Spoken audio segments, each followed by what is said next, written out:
Kaixo, gatz azidoak nola sortzen diren azalduko dugu.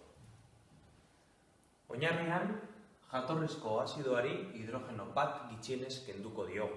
Edo, beste modu batean esan dezakegu ere bai, gutxienez jatorrizko azidoari hidrogeno bat utzi behar diogu gatz azidoa izateko. Ordezkapen partziala egiten dugula esaten dugu. Adibidetan ikusten duzuenez, hidrogenoa gelditzen da.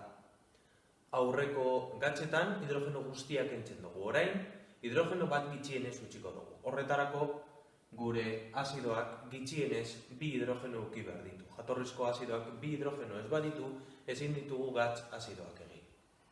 Nola izendatzen da? Bakarrik erabiliko dugu tradizionala. Lehenengo pausua jatorrizko anioia idaztea da, adibidez, sulfito.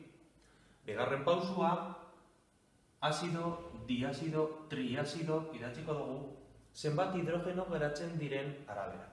Bi adibide hauetan ikusiko dugu hidrogeno bakarra geratzen danez, azido hitza bakarrik jarriko dugula.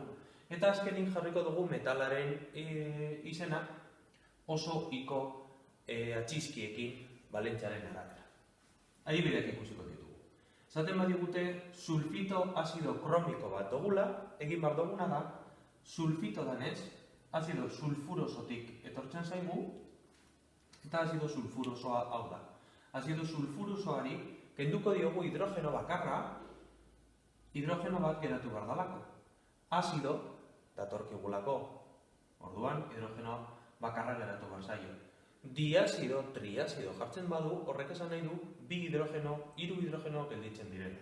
Kasu honetan, ezin dira geratu, gutxienez hidrogeno bat kendu behar dugulako. Orduan, sulfito azido kromiko. Sulfito, azido sulfurosotik datorkigu. Azido, hidrogeno bat geratuko zaio, orduan hidrogeno bakarra kenduko diogu. Eta kromiko, kromoa etortzen da hiru balentziarekin. Orduan, honek elektroi bakarra behar duenez, eta honek hiru elektroi eman behar dituenez, kromo batek hauetako hiru behar ditu. Eta izango zen, geratzen zaigun formula. Eta hau ikusten badugu, egin behar dugun atxenanzko bidea izen ateratzeko bada, ikusten dugu hemen, geratzen zaigula hidrogenoa. Hidrogenoa geratzen zaigunez, gatz azido bat izango da. Eta ikusten dugu kromoak behar dituela hauetako hiru. Horrek esan nahi du, kromoa bat datorkigula balentzia hirurekin, eta honek elektroi bakarra utzi duela beharrean. Horrek esan behar digu, H2SO3 zela jatorrizko azidoa. Eta hortik atera dezakegu sulfito azido kromikoa dela. Azido sulfurikoarekin, ukiko genuke sulfato bat, azido sulfurikoa. Azido, hidrogeno bakarra geratu behar zaio. Di, tri, tetra jarriko bazuen, bi, hiru, lau hidrogeno geratu beharko ziren, eta hemen kasu honetan HSO4 izango da sulfato bat dalako. Azido sulfurikotik datorkigulako. Eta sodio bat topatzen badu, sodioak elektroi bakarra eman alduenez, eta honek elektroi bakarra behar duenez, sodio bat sulfato azido honekin lotzerakoan hau da ematen digun formula. Formula ikusita nola aterako genuke izena?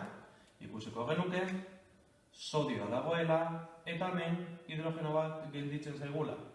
Orduan, badakigu sodioak elektroi bakarra eman alduela, orduan, H2SO4 izango zen jatorrizko azidoa. Orduan, azido sulfurikoa izango zen. Berriro ikusi bideoa, oso ondo ulertu ez baduzu, edo klasean ariketak egiterakoan, praktikatu eta zure dudak galdetu. Aurrera!